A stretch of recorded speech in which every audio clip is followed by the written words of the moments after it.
حضرت عائشہ رضی اللہ تعالیٰ عنہ بیان کرتی ہیں کہ حضرت سعد بن معاذ رضی اللہ تعالیٰ عنہ جنگ خندق میں زخمی ہو گئے۔ ایک آدمی نے ان کے بازو کی رگ یعنی رگ ہفت اندام پر نشانہ مارا تھا، تو رسول اللہ صلی اللہ علیہ وسلم نے ان کے لیے مسجد میں خیمہ لگوا لیا تاکہ قریب سے ان کی عیادت کرتے رہیں۔ سنن ابو داود حدیث نمبر 3101۔ حضرت زید بن ارقم رضی اللہ تعالیٰ عنہ سے روایت ہے، کہتے ہیں رسول اللہ صلی اللہ علیہ وسلم میری عیادت کے لیے تشریف لائے جبکہ میری آنکھ میں درد تھا۔ سنن ابو داود حدیث نمبر 3102۔ حضرت عبداللہ بن عباس رضی اللہ تعالیٰ عنہ فرماتے ہیں کہ حضرت عبد الرحمن بن عوف رضی اللہ تعالیٰ عنہ نے بیان کیا، وہ کہتے ہیں میں نے رسول اللہ صلی اللہ علیہ وسلم کو فرماتے ہوئے سنا، جب تم سنو کہ فلاں علاقے میں طاعون پھیل گیا ہے تو پھر وہاں مت جاؤ، اور جب کہیں پھیل جائے اور تم وہاں ہو تو اس طاعون سے فرار اختیار کرتے ہوئے وہاں سے مت نکلو۔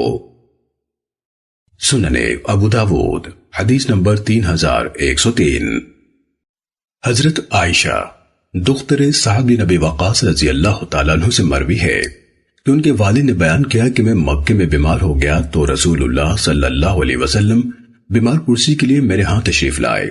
آپ نے اپنا ہاتھ مبارک میری پیشانی پر رکھا، پھر میرے سینے اور پیٹ پر پھیرا اور فرمایا، اے اللہ سعد کو شفا عنایت فرما اور اس کی ہجرت مکمل فرما دے۔ سنن ابو داود حدیث نمبر 3104۔ حضرت ابو موسیٰ اشعری رضی اللہ تعالیٰ عنہ سے روایت ہے، رسول اللہ صلی اللہ علیہ وسلم نے فرمایا، بھوکے کو کھانا کھلاؤ، مریض کی بیمار پرسی کرو اور قیدی کو چھڑاؤ۔ سفیان نے وضاحت کی کہ العانی سے مراد قیدی ہے۔ سنن ابو داود حدیث نمبر 3105۔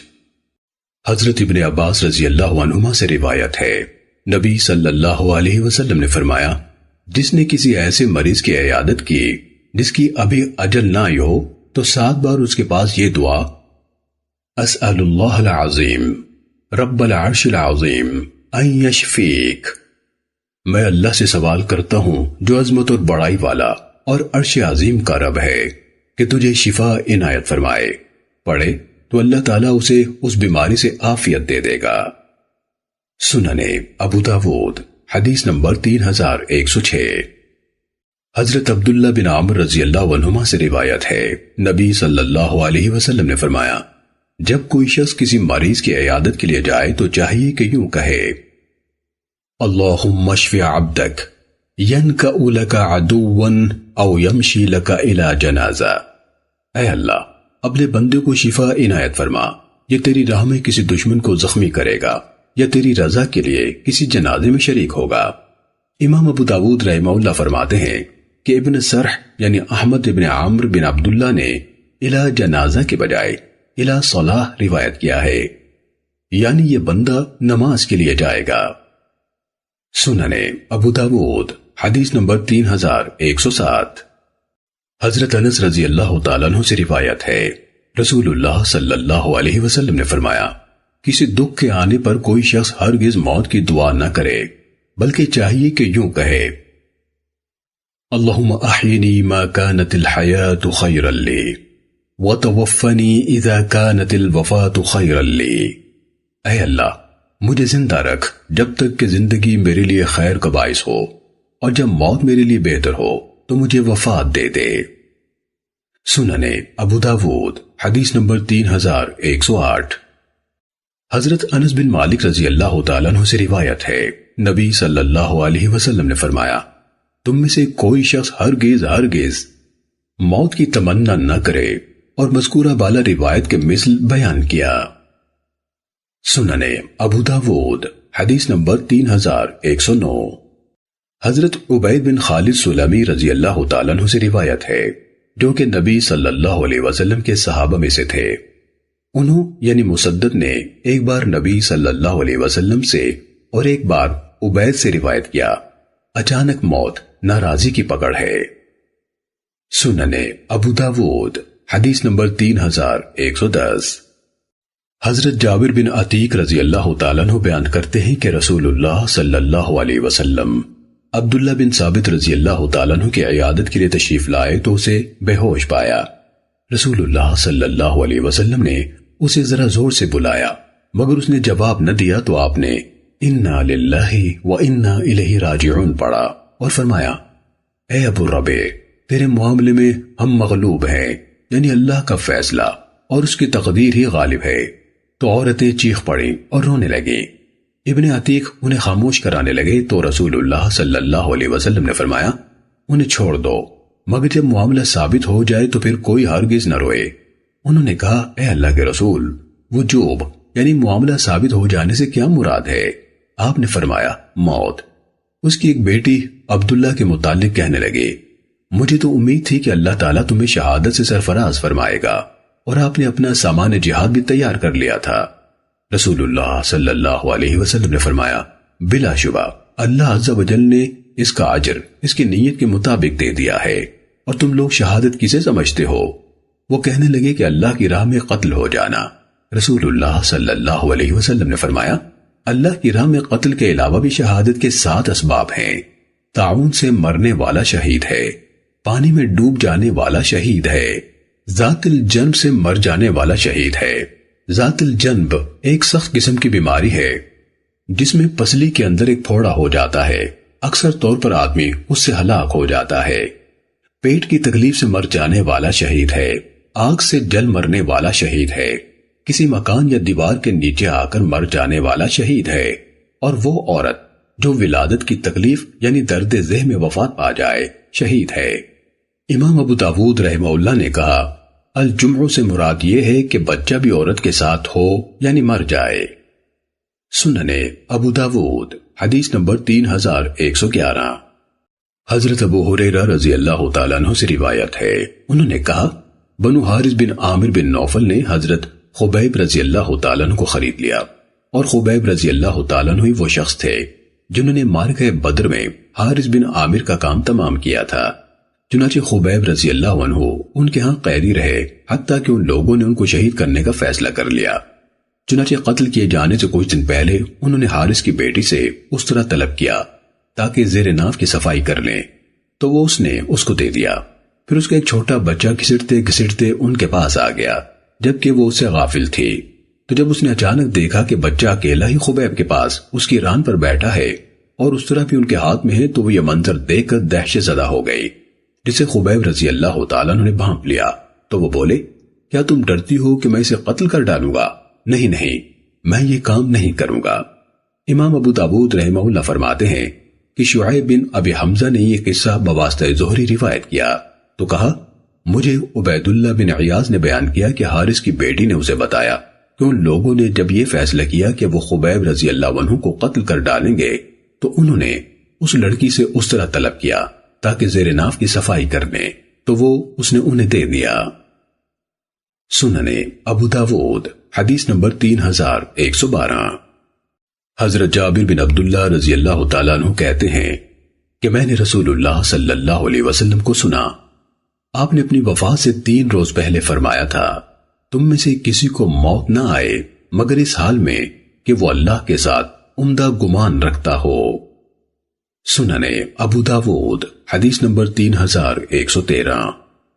حضرت ابو سلمہ بیان کرتے ہیں کہ حضرت ابو سعید خدری رضی اللہ تعالیٰ عنہ کی وفات کا وقت قریب آیا تو انہوں نے نئے کپڑے منگوائے اور پہن لیے، پھر کہنے لگے، بے شک میں نے رسول اللہ صلی اللہ علیہ وسلم کو فرماتے ہوئے سنا تھا کہ میت کو انہی کپڑوں میں اٹھایا جائے گا جن میں اسے موت آئے گی۔ سننے ابو داود حدیث نمبر 3114۔ حضرت ام سلمہ رضی اللہ تعالیٰ عنہ سے روایت ہے، رسول اللہ صلی اللہ علیہ وسلم نے فرمایا، جب تم کسی قریب الموت آدمی کے پاس جاؤ تو اچھی بات بولو، بلا شبہ تم جو کچھ بولتے ہو اس پر فرشتے آمین کہتے ہیں۔ جب حضرت ابو سلمہ رضی اللہ تعالیٰ عنہ فوت ہو گئے تو میں نے عرض کیا، اے اللہ کے رسول، میں کیا کہوں؟ آپ نے فرمایا، تم یوں کہو، اللہم اغفر لہ وعاقبنا عقبا صالحا، اے اللہ اس کی بخشش فرما اور ہمیں اس کے بعد بہترین صالح بدل عنایت فرما۔ کہتی ہیں پھر اللہ تعالیٰ نے مجھے اس یعنی ابو سلمہ کے بدلے میں حضرت محمد صلی اللہ علیہ وسلم عنایت فرما دیے۔ سننے ابو داود حدیث نمبر 3115۔ حضرت معاذ بن جبل رضی اللہ تعالیٰ عنہ سے روایت ہے، رسول اللہ صلی اللہ علیہ وسلم نے فرمایا، جس کی آخری بات لا الہ الا اللہ ہو وہ جنت میں داخل ہوا۔ سننے ابو داود حدیث نمبر 3116۔ حضرت ابو سعید خدری رضی اللہ تعالیٰ عنہ بیان کرتے ہیں، رسول اللہ صلی اللہ علیہ وسلم نے فرمایا، اپنے مرنے والوں کو کلمہ لا الہ الا اللہ کی تلقین کرو۔ سننے ابو داود حدیث نمبر 3117۔ حضرت ام سلمہ رضی اللہ تعالیٰ عنہ بیان کرتی ہیں کہ رسول اللہ صلی اللہ علیہ وسلم حضرت ابو سلمہ رضی اللہ عنہ کے پاس آئے، جبکہ روح قبض ہونے کے بعد ان کی نظر پھٹ گئی تھی، تو آپ نے ان کی آنکھیں بند کر دیں، بس ان کے گھر والے چیخو پکار کرنے لگے، تو آپ صلی اللہ علیہ وسلم نے فرمایا، اپنے لیے بد دعائیں مت کرو بلکہ اچھے بول بولو، بلا شبہ جو تم کہتے ہو اس پر فرشتے آمین کہتے ہیں۔ پھر آپ نے بطور دعا فرمایا، اے اللہ ابو سلمہ کی بخشش فرما، ہدایت یافتہ لوگوں کے ساتھ اس کے درجات بلند کر، اور اس کے پیچھے رہ جانے والوں میں تو ہی اس کا خلیفہ بن، اور اے رب العالمین ہماری اور اس کی مغفرت فرما، اے اللہ اس کی قبر کو فراخ اور روشن کر دے۔ امام ابو داود رحمہ اللہ فرماتے ہیں کہ میت کی آنکھیں اس کی روح نکل جانے کے بعد بند کی جائیں۔ کہتے ہیں، میں نے محمد بن نعمان المقری سے سنا، وہ کہتے تھے، میں نے ابو میسرہ سے سنا جو کہ ایک عابد انسان تھے، وہ کہتے تھے، میں نے جعفر المعلم کی حالت موت یعنی نزع میں آنکھیں بند کر دیں، اور یہ ایک عابد انسان تھے، تو میں نے اسی رات خواب میں دیکھا کہ وہ مجھ سے کہہ رہے تھے، میری موت سے پہلے ہی تمہارا میری آنکھیں بند کر دینا میرے لیے بہت بڑی بات تھی۔ سننے ابو داود حدیث نمبر 3118۔ ام المومنین حضرت ام سلمہ رضی اللہ تعالیٰ عنہ بیان کرتی ہیں، رسول اللہ صلی اللہ علیہ وسلم نے فرمایا، جب تم میں سے کسی کو کوئی مصیبت آ پڑے تو چاہیے کہ یوں کہے، انا للہ و انا الیہ راجعون، اللہم اندک احتسب مصیبتی فاجرنی فیہا وابدل لی بہا خیرا منہا۔ ہم اللہ کے لیے ہیں اور اسی کی طرف لوٹ جانے والے ہیں، اے اللہ اس مصیبت میں تجھ سے اجر و ثواب کی امید رکھتا ہوں، مجھے اس میں اجر عنایت فرما، اور اس مفقود کے بدلے مجھے اس سے بڑھ کر بہتر بدل عنایت فرما۔ سننے ابو داود حدیث نمبر 3119۔ ام المومنین حضرت عائشہ رضی اللہ تعالیٰ عنہ سے منقول ہے کہ نبی صلی اللہ علیہ وسلم کو ان کی وفات پر ایک منقش دھاری دار چادر سے ڈھانپ دیا گیا تھا۔ سننے ابو داود حدیث نمبر 3120۔ ام المومنین حضرت عائشہ رضی اللہ تعالیٰ عنہ سے مروی ہے، وہ بیان کرتی ہیں کہ جب حضرات زید بن حارثہ، جعفر بن ابی طالب اور عبداللہ بن رواحہ رضی اللہ عنہم کی شہادتیں ہوئیں تو رسول اللہ صلی اللہ علیہ وسلم مسجد میں بیٹھ گئے، آپ کے چہرے پر غم کے اثرات نمایاں تھے، اور راوی نے قصہ بیان کیا۔ سننے ابو داود حدیث نمبر 3122۔ حضرت عبداللہ بن عامر بن العاص رضی اللہ عنہما بیان کرتے ہیں کہ ہم نے رسول اللہ صلی اللہ علیہ وسلم کی معیت میں ایک میت کو دفن کیا۔ جب ہم فارغ ہوئے تو رسول اللہ صلی اللہ علیہ وسلم واپس لوٹے، ہم بھی آپ کے ساتھ واپس ہوئے۔ جب آپ اپنے دروازے کے سامنے آئے تو رک گئے، ہم نے دیکھا کہ خاتون آ رہی ہے، میرا خیال ہے کہ آپ نے اسے پہچان لیا تھا۔ جب وہ جانے لگی تو معلوم ہوا کہ وہ حضرت فاطمہ رضی اللہ تعالیٰ عنہا تھیں۔ رسول اللہ صلی اللہ علیہ وسلم نے فرمایا، فاطمہ تم اپنے گھر سے کیوں نکلی ہو؟ انہوں نے کہا، اے اللہ کے رسول، میں ان گھر والوں کے پاس آئی تھی اور میں نے ان کی میت کے لیے دعا اور اس کے متعلق تعزیت کی ہے۔ رسول اللہ صلی اللہ علیہ وسلم نے فرمایا، اور تو شاید ان کے ساتھ قدا یعنی مقابر کی طرف بھی گئی ہو۔ انہوں نے کہا، اللہ کے پناہ، جبکہ میں نے آپ کو اس بارے میں فرماتے سنا ہے جو آپ فرماتے ہیں۔ آپ صلی اللہ علیہ وسلم نے فرمایا، اگر تو ان کے ساتھ قدا جاتی تو آپ نے بڑی سخت بات ذکر فرمائی۔ مفضل کہتے ہیں کہ میں نے ربیہ سے قدا کے بارے میں معلوم کیا تو انہوں نے کہا، میں سمجھتا ہوں کہ اس جگہ قبریں ہیں۔ سننے ابو داود حدیث نمبر 3123۔ حضرت انس رضی اللہ تعالیٰ عنہ سے مروی ہے کہ اللہ کے نبی صلی اللہ علیہ وسلم ایک عورت کے پاس سے گزرے جو اپنے بچے پر رو رہی تھی۔ آپ نے اس سے فرمایا، اللہ کا تقوی اختیار کر اور صبر کر۔ وہ بولی، تمہیں میری مصیبت کی کیا پرواہ؟ اس عورت سے کہا گیا، یہ تو نبی صلی اللہ علیہ وسلم ہے۔ تب وہ آپ کی خدمت میں حاضر ہوئی۔ اس نے آپ کے دروازے پر چوکیدار نہ پائے۔ اس نے کہا، اے اللہ کے رسول، میں نے آپ کو پہچانا نہیں تھا۔ تو آپ صلی اللہ علیہ وسلم نے فرمایا، صبر وہی ہوتا ہے جو پہلے صدمے کے وقت ہو۔ سننے ابو داود حدیث نمبر 3124۔ حضرت اسامہ بن زید رضی اللہ تعالیٰ عنہ سے منقول ہے کہ رسول اللہ صلی اللہ علیہ وسلم کی ایک صاحبزادی نے آپ کو پیغام بھیجا، جبکہ میں سعد بن عبادہ رضی اللہ عنہ اور غالباً ابی رضی اللہ تعالیٰ عنہ بھی آپ علیہ الصلوۃ والسلام کے بعد بیٹھے ہوئے تھے۔ میرا بیٹا یا بیٹی نزع کی کیفیت میں ہے، تو آپ تشریف لے آئیں۔ آپ نے جواب میں سلام کہلوایا اور فرمایا، اسے کہو کہ اللہ جو لے لے اور جو عنایت فرما دے سب اسی کا ہے، اور ہر چیز کا اس کے ہاں ایک وقت مقرر ہے۔ اس نے آپ صلی اللہ علیہ وسلم کو دوبارہ قسم دے کر بلوایا تو آپ تشریف لے گئے۔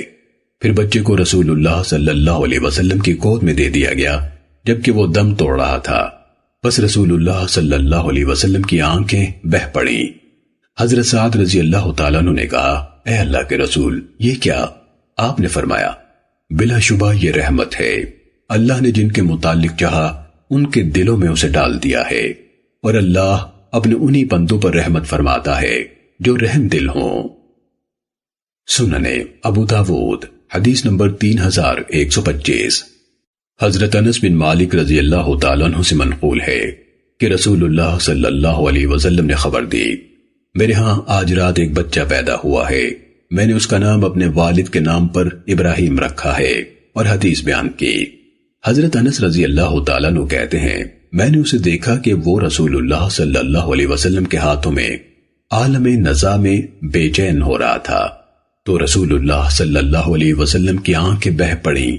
پھر آپ نے فرمایا، آنکھ روتی ہے، دل انتہائی غمگین ہے، اور ہم وہی کہتے ہیں جس میں ہمارے رب کی رضا ہے، ابراہیم تیرے فراق پر ہم غمگین ہیں۔ سننے ابو داود حدیث نمبر 3126۔ حضرت ام عطیہ رضی اللہ تعالیٰ عنہ سے روایت ہے، انہوں نے کہا، بے شک رسول اللہ صلی اللہ علیہ وسلم نے ہمیں نوحہ کرنے سے منع فرمایا ہے۔ سننے ابو داود حدیث نمبر 3127۔ حضرت عبداللہ بن عمر رضی اللہ تعالیٰ عنہما سے روایت ہے، رسول اللہ صلی اللہ علیہ وسلم نے فرمایا، بلا شبہ میت کو اس کے گھر والوں کے رونے کی وجہ سے عذاب ہوتا ہے۔ یہ حدیث حضرت عائشہ رضی اللہ تعالیٰ عنہ کے سامنے بیان کی گئی تو انہوں نے کہا حضرت ابن عمر رضی اللہ عنہما بھول گئے ہیں، حقیقت یہ ہے کہ نبی صلی اللہ علیہ وسلم ایک قبر کے پاس سے گزرے تھے تو فرمایا تھا، بے شک یہ قبر والا عذاب دیا جا رہا ہے اور اس کے گھر والے اس پر رو رہے ہیں۔ پھر حضرت عائشہ رضی اللہ تعالیٰ عنہ نے یہ آیت پڑھی، وَلَا تَزِرُ وَازِرَةٌ وِزْرَ أُخْرَى، کوئی جان کسی دوسری جان کا بوجھ نہیں اٹھائے گی۔ حناد نے ابو معاویہ سے روایت کرتے ہوئے وضاحت کی کہ رسول اللہ صلی اللہ علیہ وسلم ایک یہودی کی قبر کے پاس سے گزرے تھے۔ سننے ابو داود حدیث نمبر 3129۔ حضرت یزید بن اوس کہتے ہیں کہ میں حضرت ابو موسیٰ اشعری رضی اللہ تعالیٰ عنہ کے ہاں گیا، جبکہ وہ بیماری کے باعث بہت ہی تکلیف میں تھے، تو ان کی بیوی رونے لگی یا اس کی تیاری کرنے لگی۔ حضرت ابو موسیٰ رضی اللہ تعالیٰ عنہ نے اس سے کہا، کیا تو نے رسول اللہ صلی اللہ علیہ وسلم کا فرمان نہیں سنا؟ کہنے لگی، ہاں میں نے سنا ہے۔ چنانچہ وہ خاموش ہو رہی۔ جب حضرت ابو موسیٰ رضی اللہ تعالیٰ عنہ کی وفات ہو گئی تو یزید کہتے ہیں کہ میں اس خاتون سے ملا اور اس سے پوچھا کہ وہ کیا بات تھی جو ابو موسیٰ نے آپ سے کہی تھی کہ کیا تم نے رسول اللہ صلی اللہ علیہ وسلم کا فرمان نہیں سنا اور پھر آپ خاموش ہو رہی تھی؟ انہوں نے کہا، رسول اللہ صلی اللہ علیہ وسلم نے فرمایا تھا، جو کوئی مصیبت میں بال مونڈے یا بین کرے یا منہ پیٹے یا کپڑے پھاڑے وہ ہم میں سے نہیں ہے۔ سننے ابو داود حدیث نمبر 3130۔ حضرت اسید بن ابی اسید ایک خاتون سے بیان کرتے ہیں کہ جس نے رسول اللہ صلی اللہ علیہ وسلم سے بیعت کی تھی، کہتی ہیں کہ رسول اللہ صلی اللہ علیہ وسلم نے ہم سے جو عہد لیے تھے کہ نیکی کے کاموں میں ہم آپ کی نافرمانی نہیں کریں گے، اس میں یہ بھی تھا کہ چہرہ نہیں نوچیں گی، ہائے وائے نہیں کریں گی، کپڑے نہیں پھاڑیں گی اور بال نہیں نوچیں گی۔ سننے ابو داود حدیث نمبر 3131۔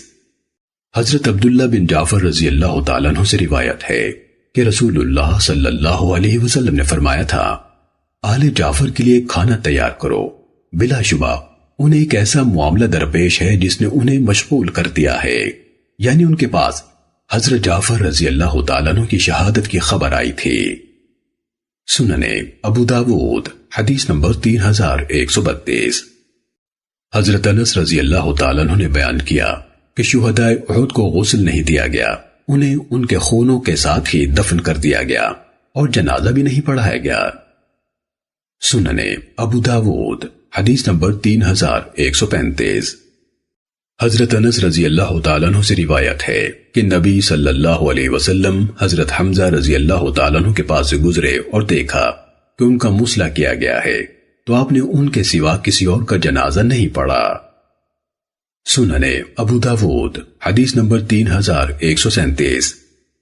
حضرت جابر بن عبداللہ رضی اللہ تعالیٰ عنہما نے بیان کیا کہ رسول اللہ صلی اللہ علیہ وسلم شہدائے احد میں سے 2 آدمیوں کو اکٹھا کرتے اور دریافت فرماتے، ان میں قرآن کسے زیادہ یاد ہے؟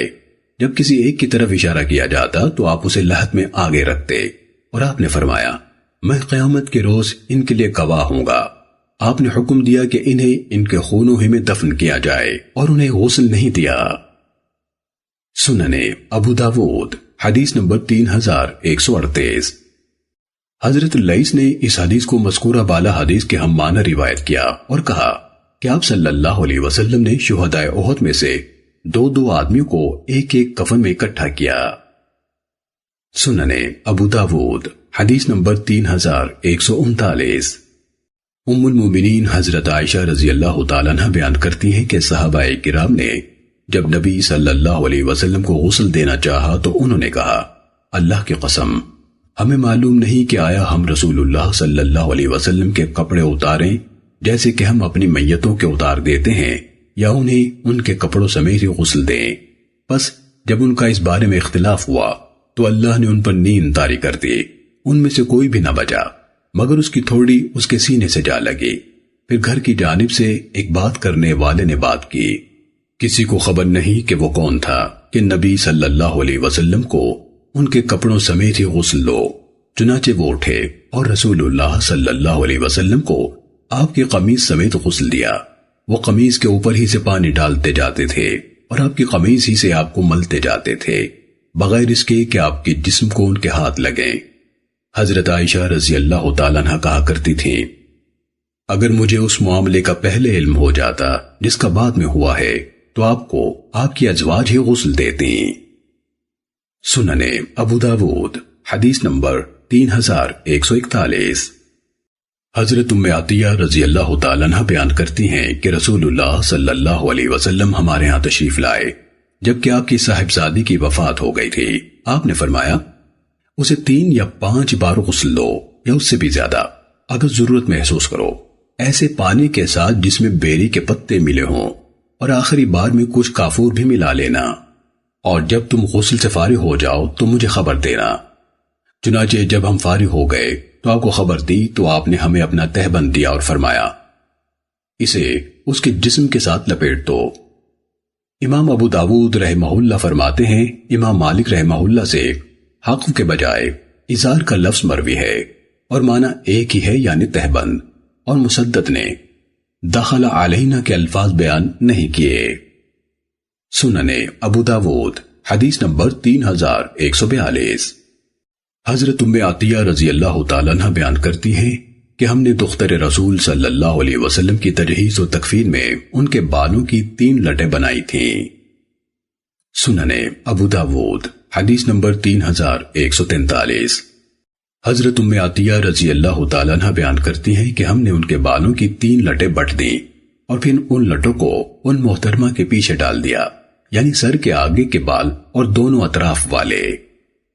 سننے ابو داود حدیث نمبر 3144۔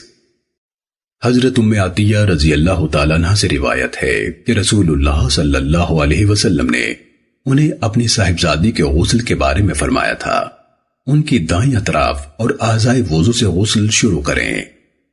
سنن ابو داود حدیث نمبر 3145۔ محمد بن سیرین رحمہ اللہ نے ام عطیہ رضی اللہ تعالیٰ عنہ سے حدیث بیان کی جو امام مالک رحمہ اللہ کی روایت کے ہم معنی ہے، اور حدیث حفصہ بنت سیرین جو ام عطیہ رضی اللہ تعالیٰ عنہ سے مروی ہے اس میں بھی اسی کی مانند ہے، لیکن اس میں یہ اضافہ ہے یا 7 بار غسل دو یا اس سے زیادہ اگر ضرورت محسوس کرو۔ سنن ابو داود حدیث نمبر 3146۔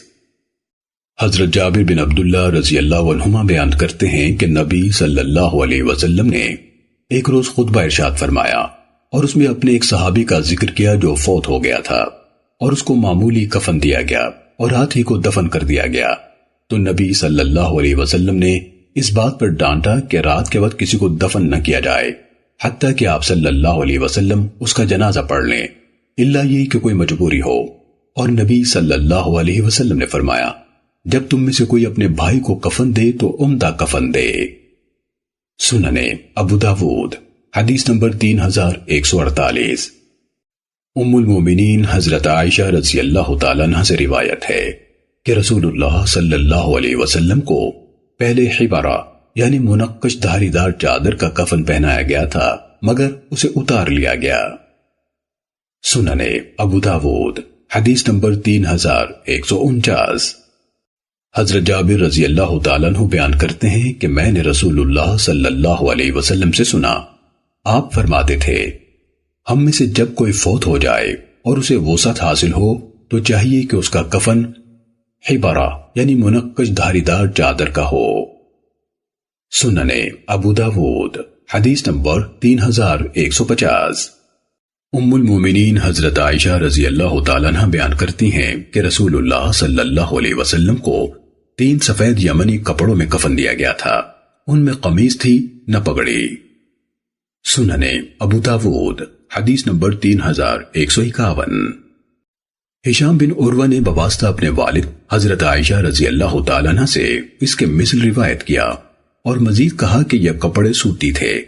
انہوں نے بیان کیا کہ حضرت عائشہ رضی اللہ تعالیٰ عنہ سے لوگوں کی یہ بات ذکر کی گئی کہ آپ صلی اللہ علیہ وسلم کو 2 کپڑوں اور ایک منقش دھاری دار چادر میں کفن دیا گیا تھا، تو انہوں نے کہا مخطط چادر لائی گئی تھی مگر انہوں نے اسے واپس کر دیا تھا اور اس میں کفن نہیں دیا تھا۔ سنن ابو داود حدیث نمبر 3152۔ حضرت خباب رضی اللہ تعالیٰ عنہ سے روایت ہے کہ حضرت مصعب بن عمیر رضی اللہ تعالیٰ عنہ احد کے روز شہید ہو گئے۔ ان کے پاس ایک ہی سفید و سیاہ دھاری دار اونی چادر تھی، ہم جب اس سے ان کا سر ڈھانپتے تو ان کے پاؤں نکل آتے اور جب پاؤں ڈھانپتے تو ان کا سر ننگا ہو جاتا۔ رسول اللہ صلی اللہ علیہ وسلم نے فرمایا اس سے ان کا سر ڈھانپ دو اور قدموں پر تھوڑی سی ازخر گھاس ڈال دو۔ سنن ابو داود حدیث نمبر 3155۔ حضرت عبادہ بن صامت رضی اللہ تعالیٰ عنہ سے روایت ہے رسول اللہ صلی اللہ علیہ وسلم نے فرمایا بہترین کفن حلہ ہے یعنی 2 چادریں، اور بہترین قربانی مینڈھا ہے جو سینگوں والا ہو۔ سنن ابو داود حدیث نمبر 3156۔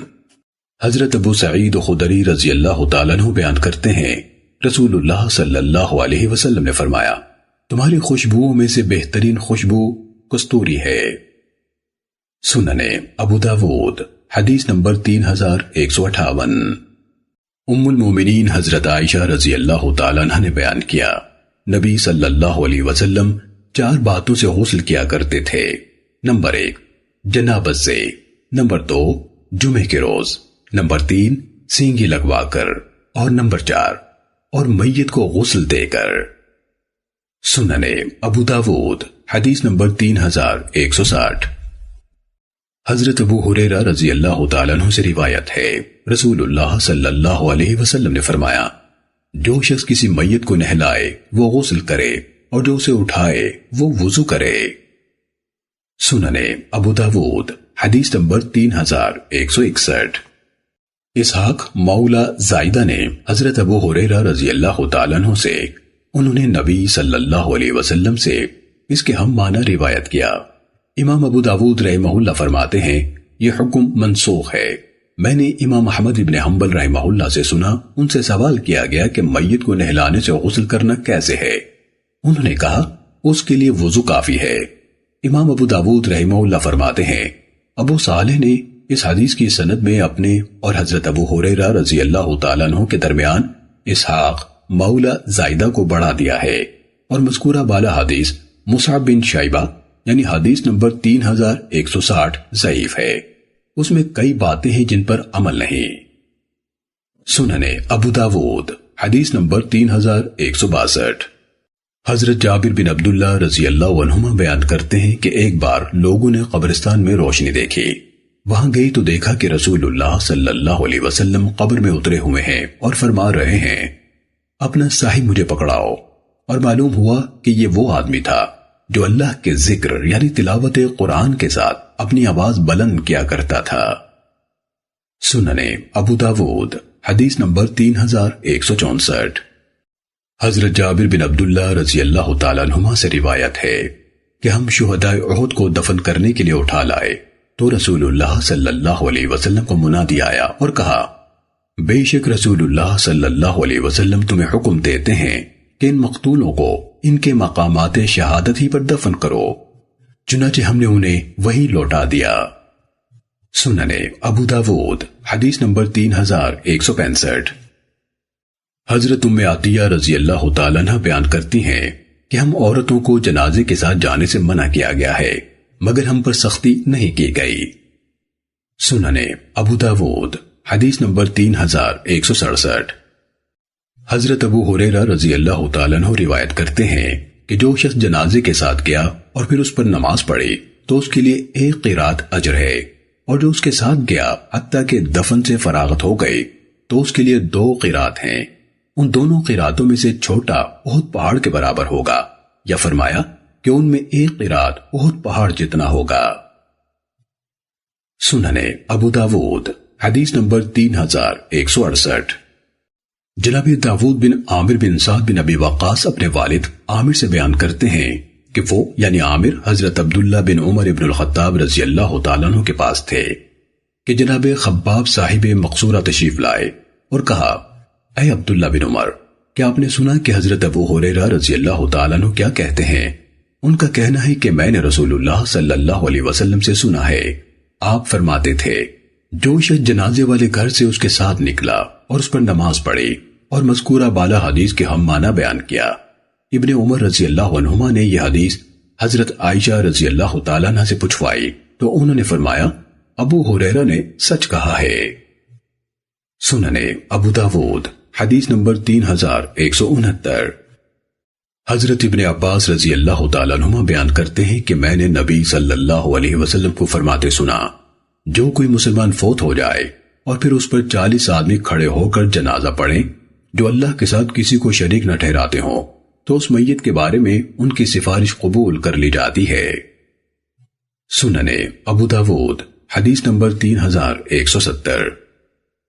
حضرت عامر بن ربیعہ سے روایت ہے انہیں نبی صلی اللہ علیہ وسلم سے حدیث پہنچی جب تم جنازہ دیکھو تو اس کے لیے کھڑے ہو جاؤ حتیٰ کہ آگے گزر جائے یا اسے نیچے رکھ دیا جائے۔ سننے ابو داود حدیث نمبر 3172۔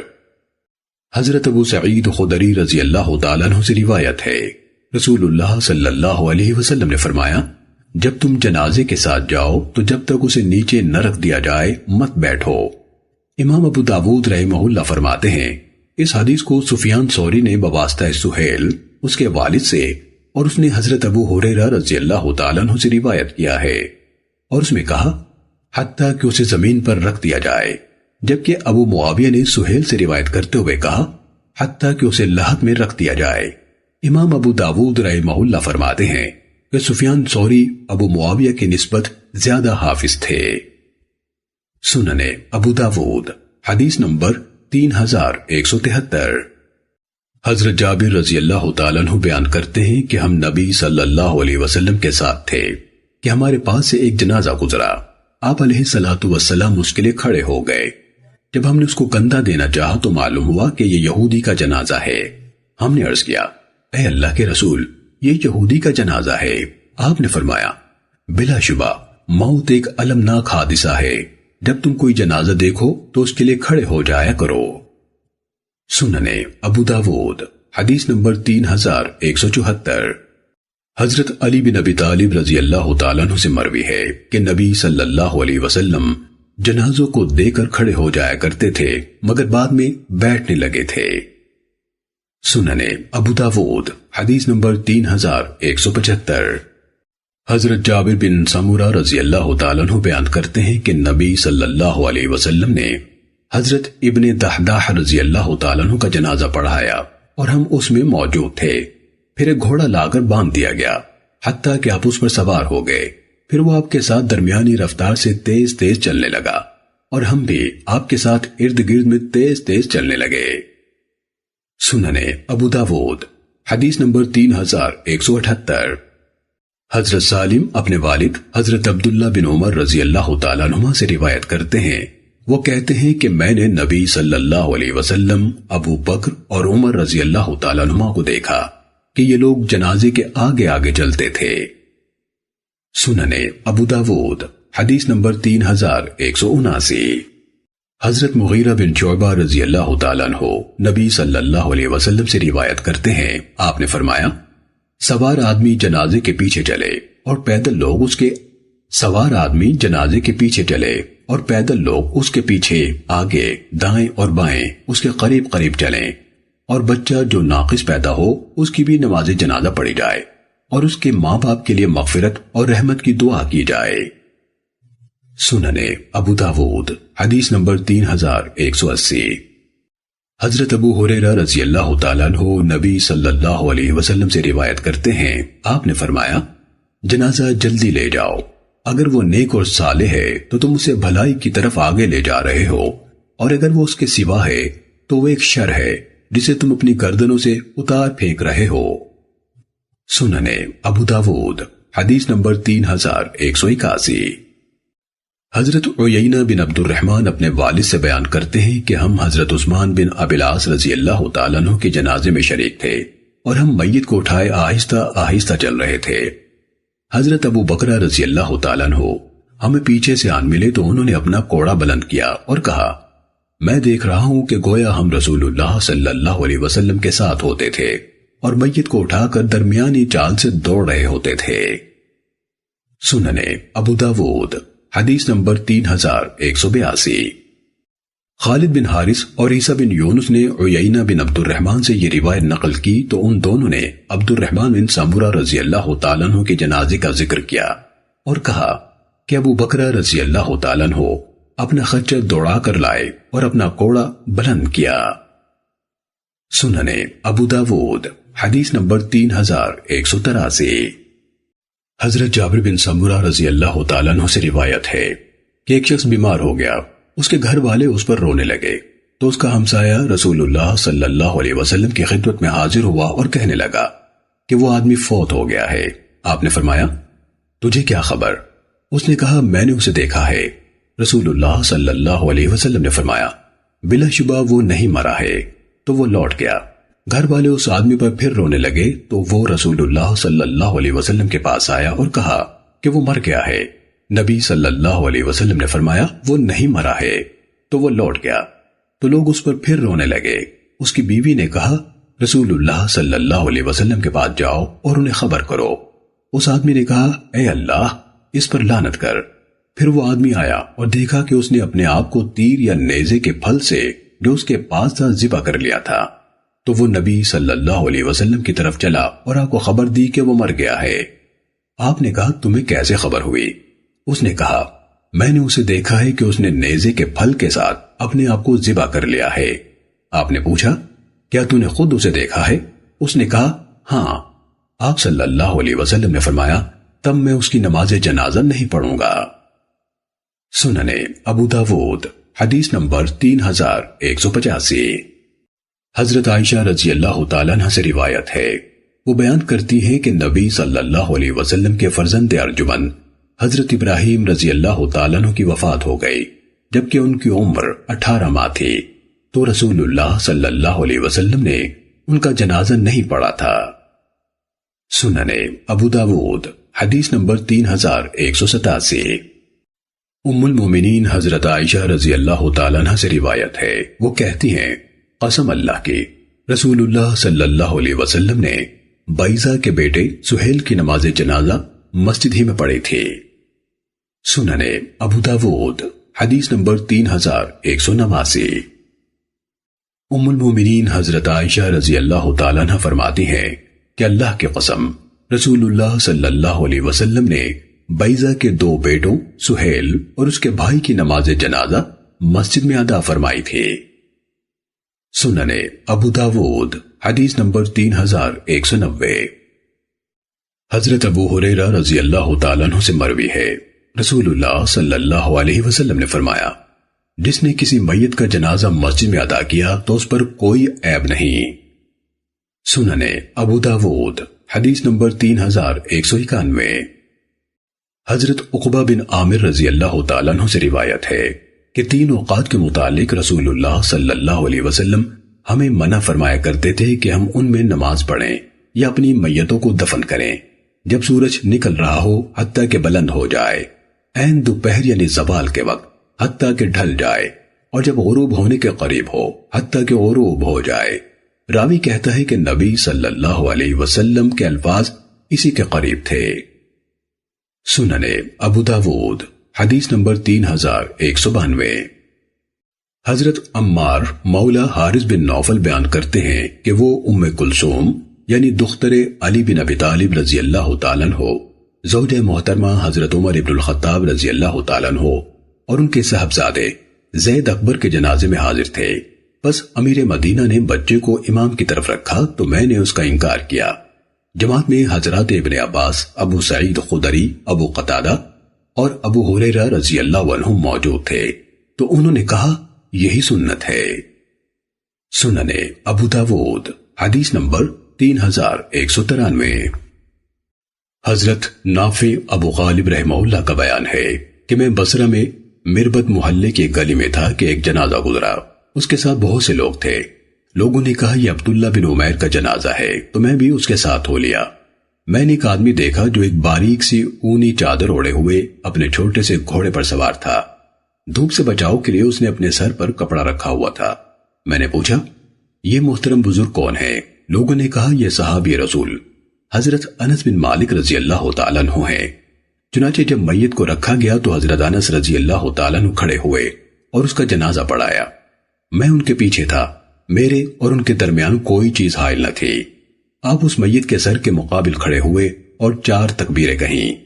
آپ نے نماز میں طوالت کی نہ جلدی، پھر بیٹھنے لگے تو لوگوں نے کہا اے ابو حمزہ، یعنی حضرت انس رضی اللہ عنہ کی کنیت ہے، یہ ایک انصاری خاتون کا جنازہ ہے، اور وہ اسے قریب لائے اور میت کے اوپر سبز رنگ کا پردہ تھا، یعنی تابوت نما رکاوٹ جو عورت کی ناچ پر رکھی جاتی ہے۔ تو آپ اس کی کمر کے مقابل کھڑے ہوئے اور جنازہ پڑھایا جیسے کہ مرد کا پڑھایا تھا۔ پھر آپ بیٹھ گئے تو علا بن زیاد نے پوچھا اے ابو حمزہ، کیا رسول اللہ صلی اللہ علیہ وسلم بھی ایسے ہی جنازہ پڑھایا کرتے تھے جیسے کہ آپ نے پڑھایا ہے کہ 4 تکبیریں کہتے اور مرد کے لیے اس کے سر کے سامنے اور عورت کے لیے اس کی کمر کے مقابل کھڑے ہوا کرتے تھے؟ انہوں نے کہا ہاں۔ پھر اس نے پوچھا اے ابو حمزہ، کیا آپ رسول اللہ صلی اللہ علیہ وسلم کے ساتھ جہاد میں شریک رہے ہیں؟ انہوں نے کہا ہاں، میں آپ صلی اللہ علیہ وسلم کے ساتھ غزوہ حنین میں شریک تھا کہ مشرکین نکلے اور ہم پر حملہ کر دیا، حتیٰ کہ ہم نے اپنے گھوڑوں کو اپنی پیٹھوں کے پیچھے دیکھا، یعنی ہم پسپا ہو گئے، اور ان مشرکین میں ایک آدمی تھا جو ہمیں کچلے جا رہا تھا اور اس نے ہمیں توڑ کے رکھ دیا تھا۔ بالآخر اللہ تعالیٰ نے انہیں پسپا کر دیا اور پھر ان لوگوں کو لایا گیا اور وہ اسلام پر بیعت کرنے لگے، اور نبی صلی اللہ علیہ وسلم کے صحابہ میں سے ایک آدمی نے کہا تھا مجھ پر یہ نظر ہے کہ اگر اللہ اس آدمی کو لے آیا جو آج ہمیں کچلتا رہا ہے تو میں بالضرور اس کی گردن اڑاؤں گا۔ رسول اللہ صلی اللہ علیہ وسلم یہ سن کر خاموش رہے اور اس آدمی کو لے آیا گیا۔ جب اس نے رسول اللہ صلی اللہ علیہ وسلم کو دیکھا تو کہنے لگا اے اللہ کے رسول، میں اللہ کی طرف توبہ کرتا ہوں۔ اور پھر آپ رکے رہے اور اس سے بیعت نہیں لی تاکہ وہ صحابی اپنی نظر پوری کر لے۔ راوی کہتا ہے اور وہ صحابی بھی رسول اللہ صلی اللہ علیہ وسلم کے سامنے آتا رہا تاکہ آپ صلی اللہ علیہ وسلم اسے اس شخص کو قتل کر دینے کا حکم ارشاد فرمائے، جبکہ وہ اپنے طور پر اس کو قتل کر دینے میں رسول اللہ صلی اللہ علیہ وسلم سے ہیبت میں تھا۔ پس جب آپ نے دیکھا کہ وہ صحابی کچھ نہیں کر رہا ہے تو آپ نے اس سے بیعت لے لی۔ پھر اس صحابی نے کہا، اے اللہ کے رسول، میری نظر کا کیا ہوگا؟ آپ نے فرمایا، میں تو اسی لیے رکا رہا کہ تو اپنی نظر پوری کر لے۔ اس نے کہا، اے اللہ کے رسول، آپ نے مجھے آنکھ سے اشارہ کیوں نہ کر دیا؟ نبی صلی اللہ علیہ وسلم نے فرمایا، کسی نبی کو لائق نہیں کہ آنکھ سے اشارہ کرے۔ ابو غالب کہتے ہیں، میں نے حضرت انس رضی اللہ تعالیٰ عنہ کے اس عمل کے متعلق دریافت کیا جو وہ عورت کی کمر کے مقابل کھڑے ہوئے تھے، تو لوگوں نے کہا کہ پہلے یہ اس لیے ہوتا تھا کہ میت پر تابوت نہیں رکھا جاتا تھا، تو امام عورت کی کمر کے مقابل کھڑا ہو جاتا تھا تاکہ اس کے لیے قوم سے پردہ بن جائے۔ امام ابو داود رحمہ اللہ فرماتے ہیں، نبی صلی اللہ علیہ وسلم کا یہ فرمان کہ مجھے لوگوں کے ساتھ قتال کرنے کا حکم دیا گیا ہے حتیٰ کہ وہ لا الہ الا اللہ کہہ دیں، اس حدیث کی روشنی میں منسوخ ہے جس میں کہ قتل کی نظر پوری کر دینے کا بیان آیا ہے، حالانکہ اس شخص نے کہہ دیا تھا کہ میں توبہ کرتا ہوں۔ سننے ابو داود حدیث نمبر 3194۔ حضرت سمرہ بن جندب رضی اللہ تعالیٰ عنہ سے روایت ہے، وہ کہتے ہیں، میں نے نبی صلی اللہ علیہ وسلم کی اقتداء میں ایک عورت کا جنازہ پڑھا جو کہ ایام نفاس میں فوت ہوئی تھی، تو آپ صلی اللہ علیہ وسلم اس کے درمیان کے مقابل کھڑے ہوئے تھے۔ سننے ابو داود حدیث نمبر 3195۔ جناب شعبی رحمہ اللہ سے مروی ہے کہ رسول اللہ صلی اللہ علیہ وسلم ایک تازہ بنی ہوئی قبر کے پاس سے گزرے تو صحابہ نے اس پر صف بنائی، یعنی جنازہ پڑھا گیا، اور آپ صلی اللہ علیہ وسلم نے اس پر 4 تکبیریں کہیں۔ ابو اسحاق کہتے ہیں، میں نے شعبی رحمہ اللہ سے پوچھا کہ آپ کو یہ کس نے بیان کیا ہے؟ تو انہوں نے کہا کہ ایک ثقہ یعنی قابل اعتماد شخصیت نے جو اس جنازے میں حاضر تھی، یعنی حضرت عبداللہ بن عباس رضی اللہ تعالیٰ عنہما۔ سننے ابو داود حدیث نمبر 3196۔ عبد الرحمن بن ابی لیلہ کہتے ہیں کہ حضرت زید بن ارقم رضی اللہ تعالیٰ عنہ ہمارے جنازوں پر 4 تکبیریں کہا کرتے تھے۔ ایک جنازے پر آپ نے 5 تکبیریں کہیں تو میں نے ان سے پوچھا تو انہوں نے بتایا کہ رسول اللہ صلی اللہ علیہ وسلم یہ یعنی 5 تکبیریں بھی کہا کرتے تھے۔ امام ابو داود رحمہ اللہ فرماتے ہیں کہ مجھے محمد بن مثنى کی حدیث خوب یاد ہے۔ سننے ابو داود حدیث نمبر 3197۔ حضرت طلحہ بن عبداللہ بن عوف بیان کرتے ہیں کہ میں نے حضرت ابن عباس رضی اللہ تعالیٰ عنہما کے ساتھ ایک جنازہ پڑھا تو انہوں نے سورہ فاتحہ کی قرات کی اور کہا یہ سنت ہے۔ سننے ابو داود حدیث نمبر 3198۔ حضرت ابو ہریرہ رضی اللہ تعالیٰ عنہ بیان کرتے ہیں کہ میں نے رسول اللہ صلی اللہ علیہ وسلم کو فرماتے ہوئے سنا ہے، جب تم کسی میت کا جنازہ پڑھو تو اس کے لیے اخلاص سے دعا کیا کرو۔ سننے ابو داود حدیث نمبر 3199۔ مروان بن حکم نے حضرت ابو ہریرہ رضی اللہ تعالیٰ عنہ سے سوال کیا کہ آپ نے رسول اللہ صلی اللہ علیہ وسلم کو جنازہ پڑھتے ہوئے کیسے سنا ہے؟ حضرت ابو ہریرہ رضی اللہ تعالیٰ عنہ نے کہا، کیا اس سب کے باوجود جو تم نے کہا ہے؟ اس نے کہا ہاں۔ راوی نے وضاحت کی کہ ان دونوں کے مابین اس سے پہلے کوئی بات ہوئی تھی۔ حضرت ابو ہریرہ رضی اللہ تعالیٰ عنہ نے کہا، آپ یہ دعا پڑھا کرتے تھے، اللہم انت ربها وانت خلقتها وانت ہدیتها للاسلام وانت قبضت روحها وانت اعلم بسرها وعلانیتها جئنا شفعاء له فاغفر له۔ اے اللہ، تو اس میت کا رب ہے، تو نے ہی اسے پیدا کیا اور دین اسلام کی ہدایت دی ہے، اور تو نے ہی اس کی روح قبض کی ہے، اور تو اس کے باطن اور ظاہر سے بخوبی آگاہ ہے۔ ہم اس کے سفارشی بن کر آئے ہیں، تو اسے معاف فرما دے۔ امام ابو داود رحمہ اللہ فرماتے ہیں، شعبہ نے سند کے ایک راوی علی بن شماخ کے نام میں غلطی کرتے ہوئے اسے عثمان بن شماس کہہ دیا ہے۔